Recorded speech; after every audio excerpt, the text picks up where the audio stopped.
అధికార టీడీపీకి ప్రతిపాడు నియోజకవర్గంలో మరొక ఎదురు దెబ్బ తగిలింది. అధికార పార్టీకి చెందిన ప్రస్తుత శాసన సభ్యులు వరపుల సుబ్బారావు రాష్ట్ర ముఖ్యమంత్రి వైఖరిని నిరసిస్తూ తన అనుచర గణంతో తెలుగుదేశం పార్టీకి మూకుమ్మడిగా రాజీనామాలు చేశారు.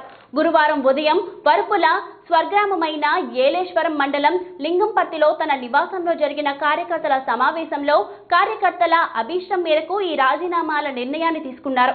ఎమ్మెల్యేతో పాటు ఆయన అనుచరులైన రౌతులపూడి, శంకవరం, ప్రతిపాడు, ఏలేశ్వరం మండలాలకు చెందిన వేలాది మంది కార్యకర్తలు వరపుల అభిమానులు తెలుగుదేశం పార్టీకి రాజీనామా చేస్తున్నట్లుగా మీడియాకు వివరించారు. ఈ సందర్భంగా ఎమ్మెల్యే వరపుల మాట్లాడుతూ తెలుగుదేశం పార్టీలో కష్టించి పనిచేసిన ఏ నాయకులకు అలాగే కార్యకర్తలకు సరైన గుర్తింపు లేదన్నారు. తాను ఏ స్థానానికి చేరుకున్నా ఈ స్థితిలో చేరుకోవడానికి కారణం మహానేత వైఎస్ రాజశేఖర్ రెడ్డి పెట్టిన పుణ్యమేనని వరపుల గుర్తు చేశారు. అటువంటి మహానాయకుని కడుపున పుట్టిన వైఎస్ తనయుడు వైఎస్ జగన్మోహన్ రెడ్డి కూడా తనకు ఎంతగానో ఆదరించి తన తండ్రి మాదిరిగానే 2014లో ఎమ్మెల్యే టికెట్ ఇచ్చి తన చిత్తశుద్ధిని నిరూపించుకున్నాడన్నారు. కానీ అందుకు భిన్నంగా ప్రస్తుత తెలుగుదేశం పార్టీలో తామందరము ముఖ్యమంత్రిని నమ్మి ప్రజల గురించి పనిచేస్తే తమ అందరినీ రాష్ట్ర ముఖ్యమంత్రి వెన్నుపోటు పొడవడాన్ని చూస్తే ఆయన దిగజారుడు రాజకీయాలకు అద్దం పడుతుందని వరపుల ఆక్షేపించారు. తాను ఏ పార్టీలో పనిచేసినా ప్రతిపాడు నియోజకవర్గ ప్రజల గురించి అలాగే తనను నమ్మి తనతో పాటు అడుగులు వేసిన వేలాది మంది కార్యకర్తల క్షేమం గురించే తప్ప తానెప్పుడు తన కుటుంబ స్వార్థం గురించి ఏనాడు తప్పుడు రాజకీయాలకు పాల్పడలేదని కార్యకర్తలకు సూచించారు.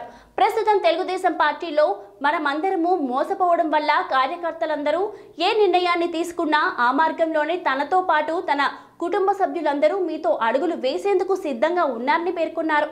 ఎమ్మెల్యే వరపుల సభలో మాట్లాడుతున్నంతసేపు సభకు విచ్చేసిన కార్యకర్తలందరూ జై వైఎస్ఆర్, జై జై జగన్మోహన్ రెడ్డి అని నినాదాలు చేస్తూ ఆ పార్టీలోకి మనమంతా వెళ్లిపోదామని వరపులతో కార్యకర్తలు అనడంతో అందుకు ఎమ్మెల్యే కూడా వత్తాసు పలికారు. అంతే, ఆ ప్రాంగణమంతా వైఎస్ జగన్మోహన్ రెడ్డికి అనుకూలంగా నినాదాలు చేస్తూ సభ మారుమోగింది. ఒకానొక దశలో గౌరవ శాసనసభ్యులు వరపుల సుబ్బారావు కార్యకర్తలను ఉద్దేశించి తమకు జరిగిన అన్యాయంపై ప్రసంగిస్తుండగా కొంతసేపు ఉద్వేగానికి లోనయ్యారు. కన్నీళ్లు పెట్టుకున్న ఎమ్మెల్యేను చూసి కార్యకర్తలందరూ చలించిపోయి మీరు దిగులు పడాల్సిన పని లేదని తామంతా మీతోనే ఉంటామని ప్రతిజ్ఞ భూని ఎమ్మెల్యేలకు తమ సంఘీభావాన్ని తెలిపారు.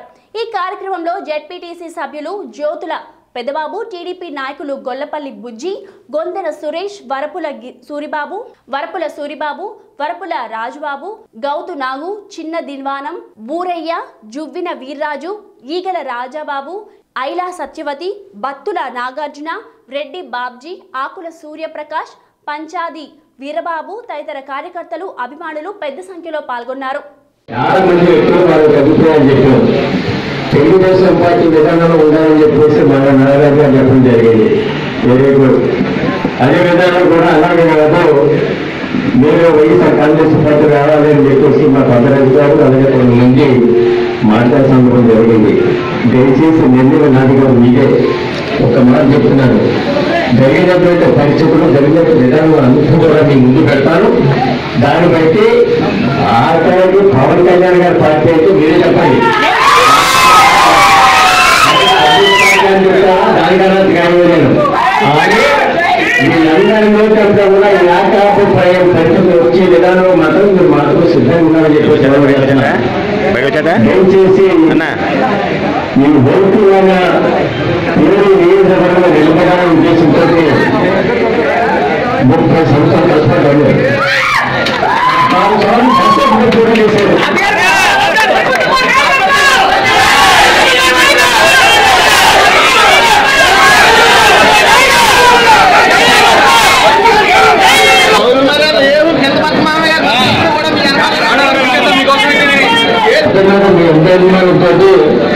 మీ 2 శాసనసభ్యులు కూడా